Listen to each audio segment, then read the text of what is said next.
Saludos. Y ustedes dirán, con tantos problemas que estoy padeciendo y con tan graves problemas que tiene Venezuela, estos se van a ocupar de los presos que siempre han estado mal.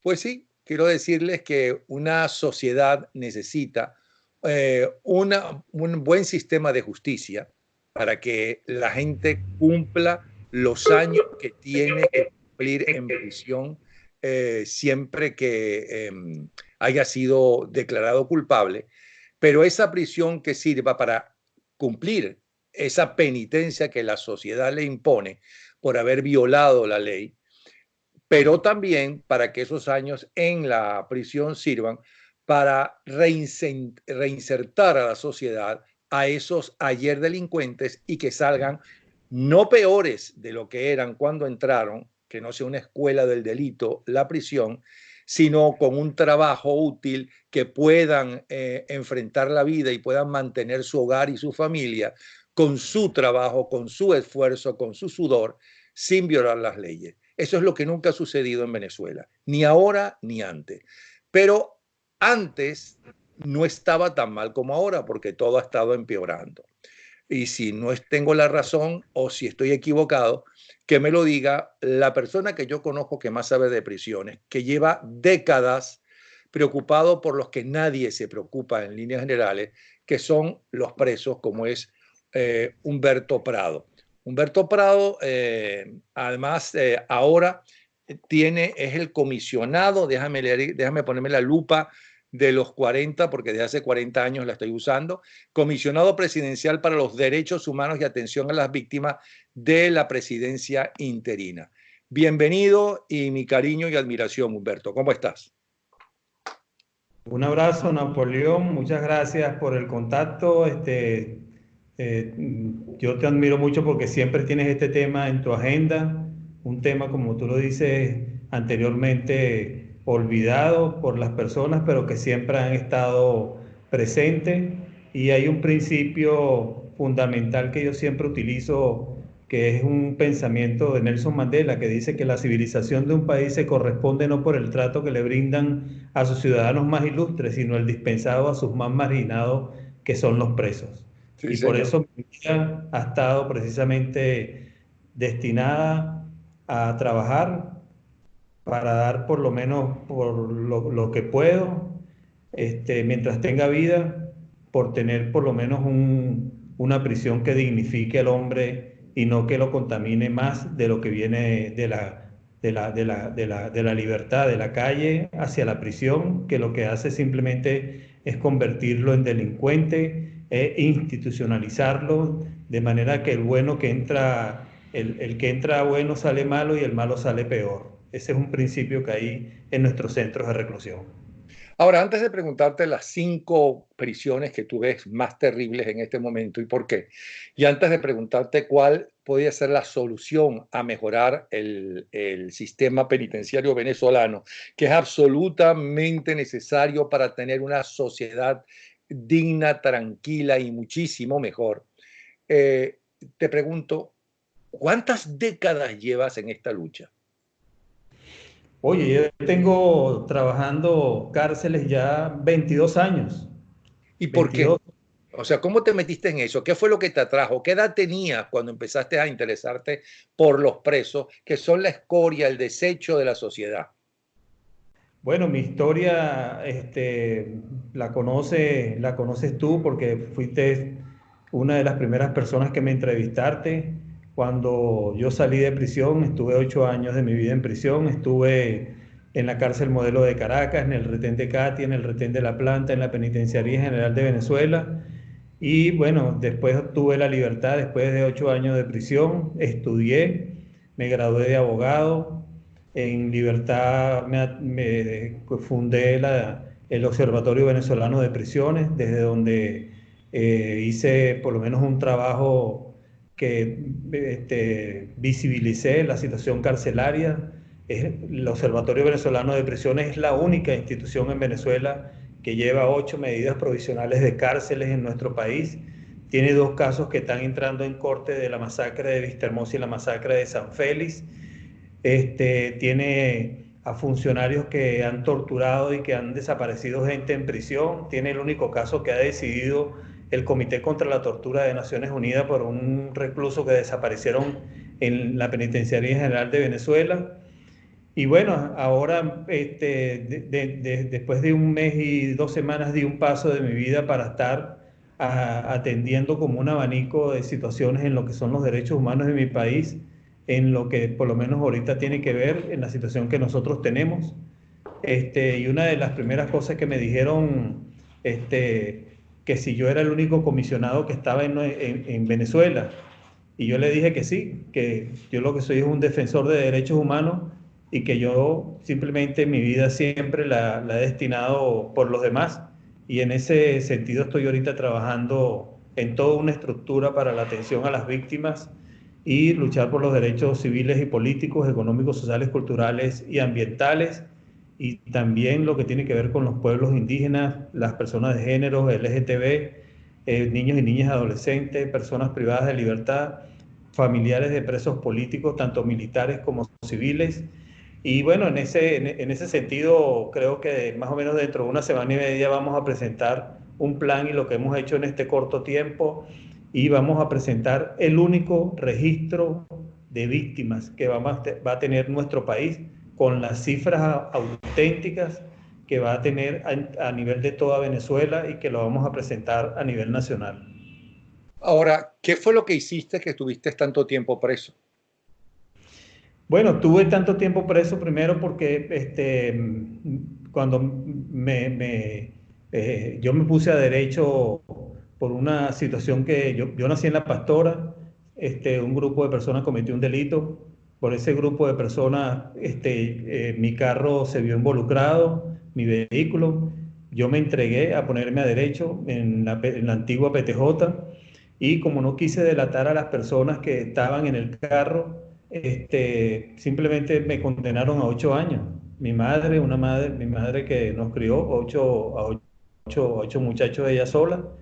Y bueno, simplemente por el tema de yo quedarme callado, por el temor que me le hicieran daño a mi familia, fue a parar a esas cárceles que te dije anteriormente. Ahora, ¿qué te motivó qué viviste allí en la prisión, en las prisiones, como para que a la salida no solamente estudiaras, sino que dedicaras el resto de tu vida al mejoramiento de la situación de los presos? Bueno, es que yo cuando entré a la prisión, yo venía de una formación deportiva en la Inca del Retiro, en la Inca La Pastora, en la Inca La Castellana, en la Inca de San Bernardino, y me convertí después de participar en diferentes actividades, en carreras de carritos Inca, en actividades de basquetbol, de natación, de béisbol. Después llegué a ser coordinador, y después con todo eso, con todos esos conocimientos, simplemente me dispuse a ser como un monitor deportivo dentro de la cárcel, hasta llegar a ser coordinador de deporte de de todas esas cárceles, de la cárcel Modelo, de la cárcel de La Planta, de la Penitenciaría General de Venezuela. Y después que salí de ahí, simplemente mis amigos que ya yo tenía era con las personas que yo había organizado torneos internamente dentro de las cárceles. Y una de las primeras personas que yo fui fue al Instituto Nacional de Deporte, y el presidente era Domingo Viña, que era un señor que me tendió la mano y me dijo: bueno, tú organizaste ahora, tú organizaste los deportes en las cárceles, pero ahora vas a organizar los deportes de todas las cárceles a nivel nacional, porque te voy a nombrar coordinador nacional de deporte penitenciario. Y ahí empecé a organizar torneos dentro de la cárcel, a organizar cursos y talleres de capacitación para todos los presos en cuanto a personal técnico de basquetbol, de futbolito, de voleibol, de saber llevar planillas a nivel de béisbol, para que ellos mismos fueran sus propios árbitros cuando organizaran los torneos, y organizamos juegos nacionales, juegos zonales, campeonatos nacionales, donde preparamos más de 3.000 y pico de hombres y mujeres, para que ellos fuesen como agentes multiplicadores dentro de los diferentes centros carcelarios del país. Y bueno, después que me tocó hacer todo esto en el Instituto Nacional de Deporte, después fui director de diagnóstico y tratamiento, impulsé en el Ministerio de Justicia con el ministro Rubén Creisen y Enrique Meyer un programa que se llamó Hacia un penitenciarismo moderno para la rehabilitación del recluso, y después de todo eso me llamó la primera defensora del pueblo, Dilia Parra. Formé parte de los 5 que organizamos toda la Defensoría en cuanto a su estructura, en cuanto a la ley orgánica, en cuanto a lo que era el presupuesto, en cuanto a el personal a nivel nacional. Después renunciamos todo y después creamos el Observatorio Venezolano de Prisiones, y ahora estoy aquí en esto que te dije anteriormente que estoy impulsando. Ahora, se dan cuenta, y eso es con los que nos están viendo, lo importante es lo que es encontrarse en el camino con dirigentes honestos, gente respetable que trabaja lo mejor posible en el puesto al cual ha sido encomendado, del presidente de la República para abajo. Se dan cuenta de lo importante que es, que en lugar de que fuese atraído por sus antiguos amigos, los que no quiso delatar, y se metiera él en una banda y no robaran un carro, sino robaran bancos o asesinaran gente. Por eso es que es tan importante que en las prisiones se le enseñe al preso a reivindicarse, a reincorporarse en la vida social. Pero yo he conocido 2 ministros de justicia, y los he conocido bastante, entusiasmados cuando empezaban en el Ministerio de Justicia, con el cambio, con las cosas que se podían hacer en los desastres de que le decían de las cárceles, porque en las cárceles no sé si habían entrado alguna vez antes de ser ministro de Justicia, y cómo al poco tiempo ya empezaban a sentirse desesperados, porque la situación parece ser que es increíble, que la corrupción es general, detrás y delante de las rejas. ¿Tiene arreglo el sistema penitenciario venezolano? Claro, mira, incluso yo te puedo decir que me faltó mencionarte que estando como director de diagnóstico y tratamiento, se le ocurrió al ministro Enrique Meyer y al gobernador Enrique Mendoza que necesitaban un director para una cárcel, y me nombraron a mí director de la cárcel de Yare. Y en la cárcel de Yare, con más de 1.800 presos, nosotros hicimos 3 cosas que yo siempre le recomiendo a la gente, por eso te digo que tiene solución. Primero, el preso no es un ser humano, un ser de otro mundo, extraterrestre. Es un ser humano igual que tú y que yo. Lo que pasa es que son hombres que tú le tienes que hablar viéndole a los ojos y no simplemente buscándolo de castigar más de lo que están castigados.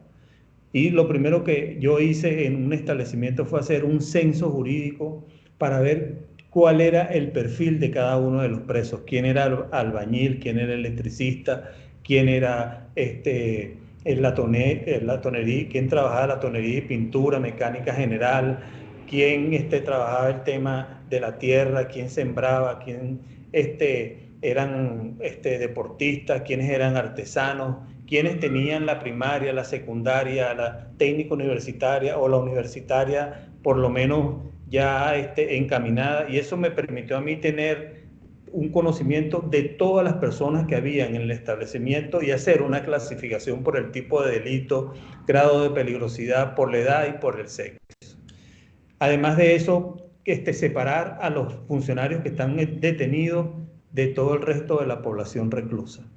Además de ello, lo primero que hice fue irme a una unidad educativa cerca del establecimiento y solicitarle ayuda al director para que un grupo de profesores me permitiera que fuera al establecimiento a dar clases a las personas, incluso a los que no sabían ni escribir ni leer. Y eso por lo menos se impulsó para que los primeros 12 meses no existiera violencia dentro de ese penal, sino que más bien el interno andara con unos cuadernos, con unos libros y con sus lápices. Y en todo momento ir a la unidad educativa, y por lo menos el que no sabía leer y escribir aprendió a hacerlo. Y el propio director de la cárcel era el que pasaba lista en la unidad educativa para ver la progresividad que hacía cada uno de estos muchachos que hacían ese esfuerzo para estar estudiando en las condiciones que están dentro de las prisiones de nuestro país. Y Yare se convirtió en ese momento en un modelo al punto que incluso me seleccionaron como uno de los directores más destacados y fue a hacer curso en Estados Unidos en entrenamiento en cárceles federales. Después, cuando regresé, cambiaron las autoridades y eso provocó de que yo también saliera de la cárcel, porque descubrieron, después que me habían hecho tantas entrevistas, de que yo había estado o alguna vez detenido y no podía simplemente ejercer. Eso trajo un problemón dentro del establecimiento y yo simplemente lo que dije fue, ahí le dejo por lo menos todo lo que se trató de hacer en este tiempo, y en 18 meses se trató de transformar ese centro de reclusión. Por eso es que por lo menos yo simplemente le diría que las personas que tengan responsabilidades públicas tienen que llenarse y tienen que sudar y caminar preso. No tienen que estar viendo al preso desde lejos, desde una alfombra o desde una dirección, sino tienen que entrar a ver qué come el preso, a ver cómo duerme el preso, a ver si al preso le llega el agua, está durmiendo en buenas condiciones, y que incluso usted tenga por lo menos un espacio para atender a sus familiares, para tratar de acercar al interno del propio familiar y decirle que este muchacho está trabajando, que está estudiando, y el familiar se interese en su ser querido privado de libertad. Creo que eso es un núcleo muy importante que se tiene que hacer y que simplemente es una cuestión que tienen que hacer personas que tengan experticia, gerencia, que tengan visión de lo que debe ser un verdadero sistema carcelario que busque principalmente la reinserción de la persona privada de libertad y que la cárcel no se convierta en una universidad del delito, sino precisamente en un espacio para que las personas salgan con educación y que salgan por lo menos a transformar y a fortalecer su núcleo familiar. Humberto, ¿y cómo hiciste para enfrentarte o para que no acabaran contigo las mafias que cuentan que hay en las cárceles delante y detrás de las rejas?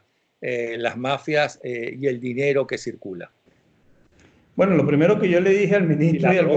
gobernador, lo primero que yo le dije al ministro y al gobernador, lo primero que yo quiero que usted saque de aquí es la Guardia Nacional, porque la Guardia Nacional es la primera que trafica y la primera que hace negocio y que incluso se lleva la comida de la propia centro de reclusión. Y segundo, lo que hice fue que mientras estaba tragando arena viendo lo que estaba sucediendo, estaba haciendo un entrenamiento en la Universidad Católica a más de 60 personas que me aprobó el gobernador del estado Miranda, Enrique Mendoza, para que se le diera un curso de 6 meses en lo que era legislación, en lo que era promoción, en lo que era vigilancia de los que son los derechos humanos de las personas privadas de libertad, y que ninguno de ellos fuera estado en bromas de militares, ni haya sido ex policía o ex militar, sino simplemente un ciudadano civil, y que se le diera ese tipo de instrucción. Y eso me valió precisamente que después que entró todo este grupo de personas, nosotros pudimos limpiar todo lo que pensaba totalmente de la manera que tú dices, que siempre existen, pero uno inmediatamente lo que tiene que hacer es quitarlo, pero tienes que reemplazarlo por el personal que por lo menos siga las instrucciones y que sepan de que primero tienen que trabajar por el sueldo que tienen, porque para eso ellos buscaron ese cargo. Y segundo, que el director de un establecimiento tiene que ser un ejemplo para todos, tanto para el personal, para que vea que quien los está gerenciando sabe de cárceles, y segundo, el respeto de la población reclusa por el respeto que tú le brindas a todos ellos. Y eso te trae como consecuencia un éxito en tu gestión, lo que es el respeto, porque sienten el trabajo que tú llevas día a día por toda esa población que se encuentra privada de libertad. De lo Y contrario, eso no te trajo amenazas y hasta intentos de asesinato. claro, no solamente a mí, a mi familia, pero es una cuestión que cuando tú te le paras a ese tipo de sistema, ellos ven que tú no eres chantajeable y que tú no en ningún momento te van a poder penetrar por ningún lado, por donde lleguen, porque son incapaces de llamarte para tratar de ofrecerte algo, porque de lo contrario sabe que se van a caer por lo menos del coco con uno. ¿En de qué década estamos hablando que viviste todo eso? Eso fue de 1900, 90 más o menos, de los 90 hacia adelante, 95, 96, 97 por O ahí. sea que la sociedad ya estaba seriamente en crisis, la sociedad venezolana. Ya Claro. empezaba la gran crisis. Ahora bien, mucha gente dirá, pero si tienen hasta discotecas, ¿cómo es eso que en algunas cárceles, tengo entendido como en el caso de una en Nueva Esparta, hasta tienen una cárcel, una discoteca? Bueno, lo que pasa es que precisamente la distorsión viene desde dos puntos de sistema que hay aquí. Anteriormente, como tú dices, no que las cosas eran buenas, pero funcionaban y había una institucionalidad que se respetaba. Y desde que está esta gestión hace 20 años, lamentablemente se ha tergiversado totalmente el papel de las autoridades al punto que ellos han cedido su autoridad a grupos internamente que son denominados los pranes. Y esos pranes son los que tienen precisamente una privatización salvaje, que los que no pagan una mensualidad semanalmente, los familiares no llevan a pagar, la persona primeramente tiene que irse del sitio donde está recluido. Siempre se van hacia las iglesias evangélicas.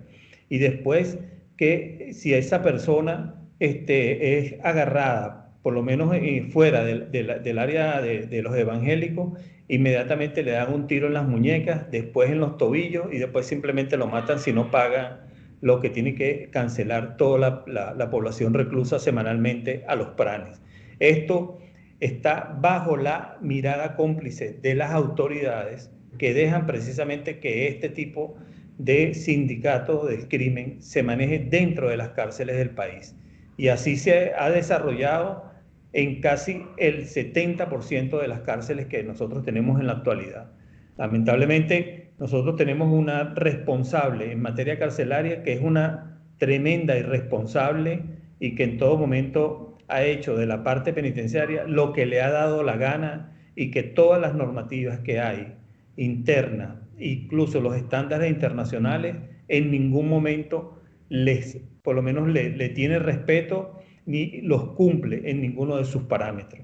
Al punto de que hoy en día, cuando nosotros tenemos desaparecidos dentro de las cárceles, cuando nosotros tenemos personas que incluso han encontrado fosas dentro de las cárceles del país, la gente se muere de hambre dentro de las cárceles, se muere de salmonela, se muere de tuberculosis, se muere de sida, se muere de hepatitis, y lamentablemente es como que si no pasara nada, teniendo una gran responsable, y que cuando un juez priva de libertad a una persona, aunque no lo sepa, lo condena a muerte, pero está bajo la responsabilidad de ese juez, y que cuando lo trasladan a un centro de reclusión, la responsable de los centros de reclusión, que es la ministra de Asuntos Penitenciarios, es la responsable de la custodia y de la integridad de este ser humano, que simplemente está y tiene y es un sujeto de derecho bajo la responsabilidad de lo que es ese ministerio. Y aquí cuando yo te hablo de derechos humanos de personas privadas de libertad, en ningún momento yo hablo de privilegio para las personas que cometieron un delito. Yo lo que hablo es de los derechos humanos que tiene una persona que transgredió la norma y que simplemente lo que tiene es que pagar la condena por el delito cometido, y que ese tipo de reclusión, mientras esté pagándolo, esté estudiando y esté trabajando, y que incluso el trabajo sirva para resarcir el daño causado a la víctima. Eso Y no se hace, lamentablemente. hay denuncias en organismos internacionales contra Iris Valera y su banda. Claro, claro, no solamente en la Comisión Interamericana de Derechos Humanos ni en la Corte Interamericana, sino también en el sistema interamericano, y ahí lo dice el propio informe de la señora Bachelet, que cuando vinieron para acá simplemente levantaron un informe de la situación de cárceles e incluso se le entregó la información de cómo está la situación de las cárceles en el país y de los calabozos policiales en todo el territorio nacional. Ok. Tú también estás interesado y luchas por los derechos humanos de los indígenas. ¿Qué nos puedes decir de la última matanza que ha sido denunciada? Bueno, mire, lamentablemente aquí hay dos cosas que se manejan, ¿no? Cuando se habla de matanza, es precisamente ahorita, la semana pasada, se produjeron unos hechos en la comunidad de Ibacarú, en el municipio Gran Sabana, donde un grupo de personas vestidos de negro con capucha llegaron y simplemente estaban preguntando por dos personas, y en vista que no lo encontraron, este grupo estaba frente a la bodega de Nicomedes y estaba tomándose una cerveza y simplemente les cayeron a tiro, donde murió incluso un sargento que estaba ahí, que lamentablemente también falleció, y asesinaron a 6. Ahorita que yo estoy hablando contigo, me llamaron desde allá, desde el municipio, porque esta mañana localizaron a 2 más en las minas y parece que hay 4 más que encontraron. Entonces, creo que llegaríamos a 12. Los nombres me los van a pasar ahorita, nada más me pasaron el nombre de 2, pero me faltan el nombre de los otros 4. Entonces ya esto simplemente elevaría, pero que son grupos que simplemente van a que, por lo menos en esta comunidad de Pemones, para que ellos abandonen el sitio donde viven y después se adueñen de las minas que están en esa comunidad.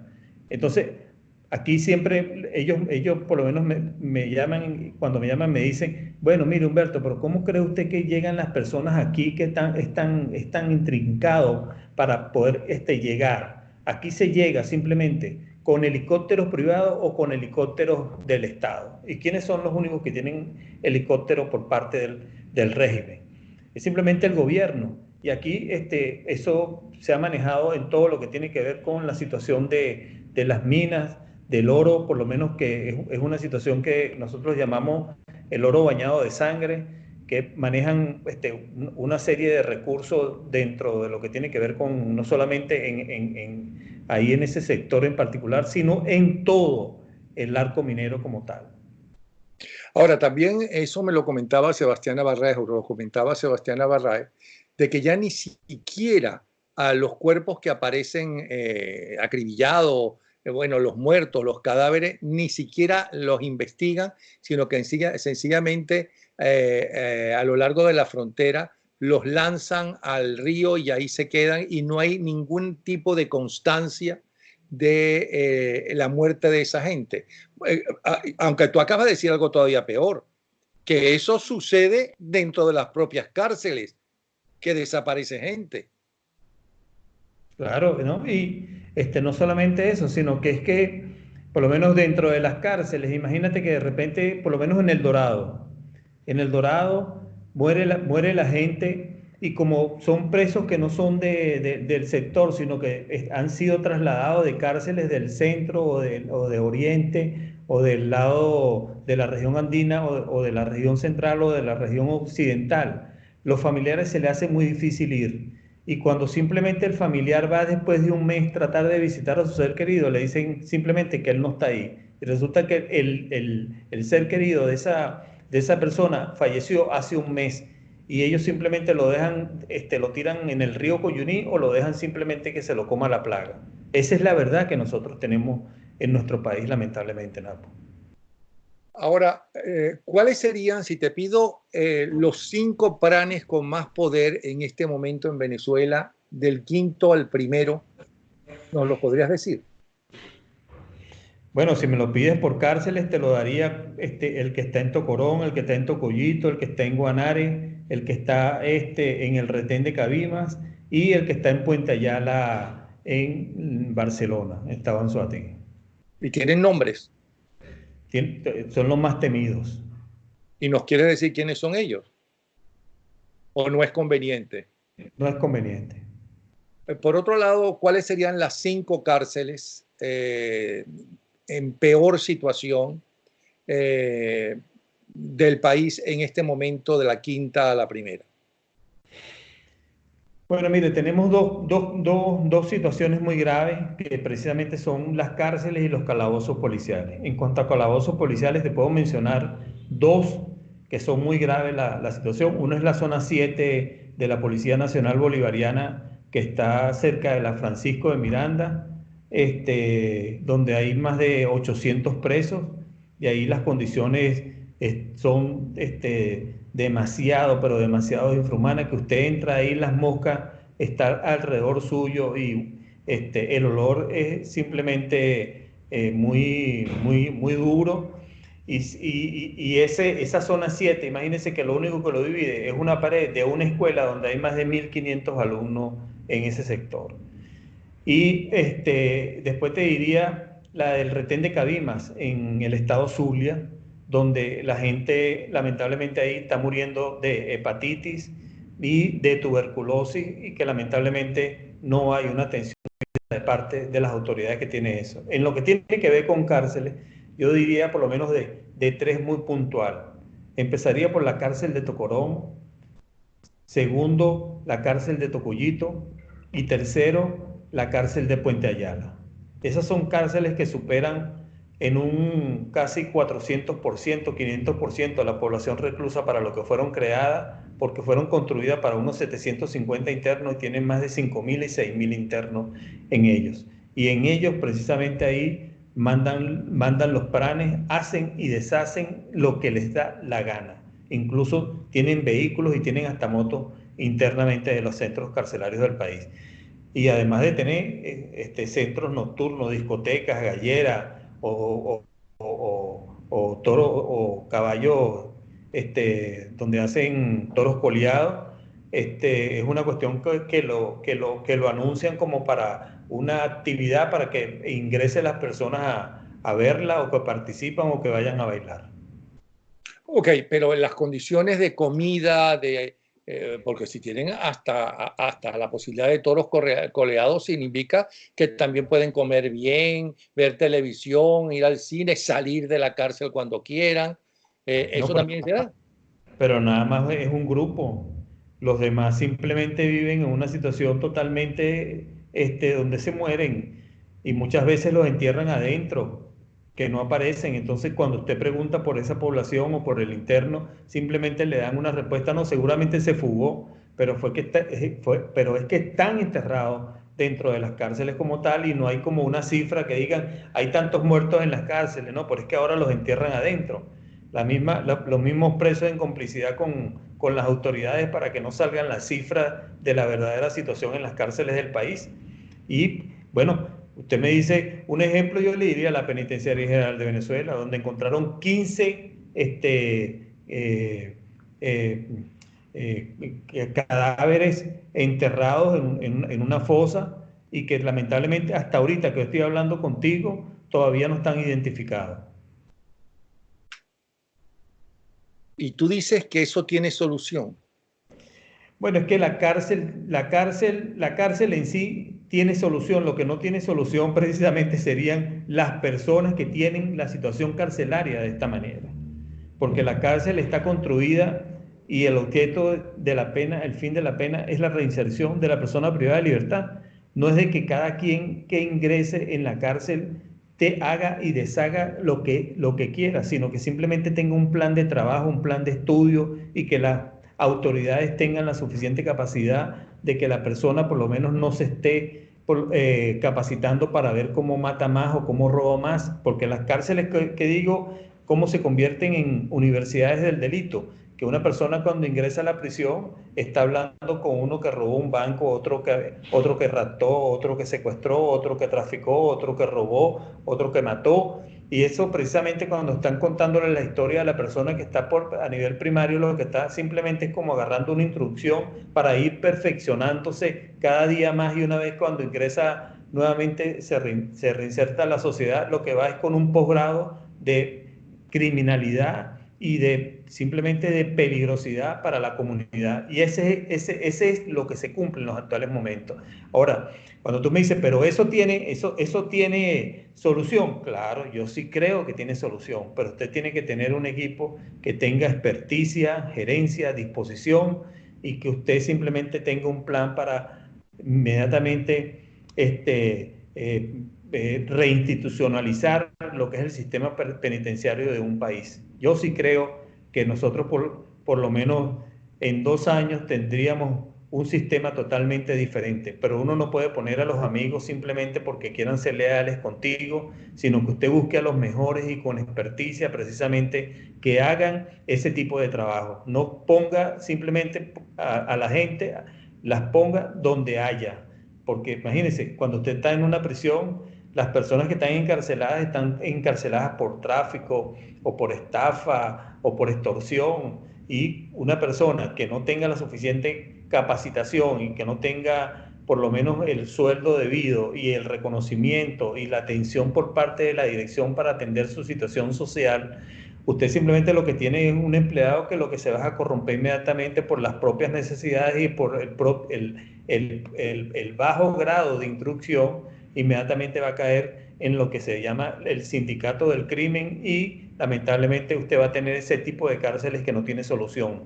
Pero cuando usted capacita, busca a los mejores y tienen un plan de lo que van a cumplir y que las personas se vean gerenciadas por alguien que sepa de este tipo de problemas, cómo lo va a solucionar, la gente va bien mandada por lo menos a cumplir un fin y una misión para tener una cárcel totalmente diferente que reinserte a la persona privada de libertad y no que se corrompa más de lo que está.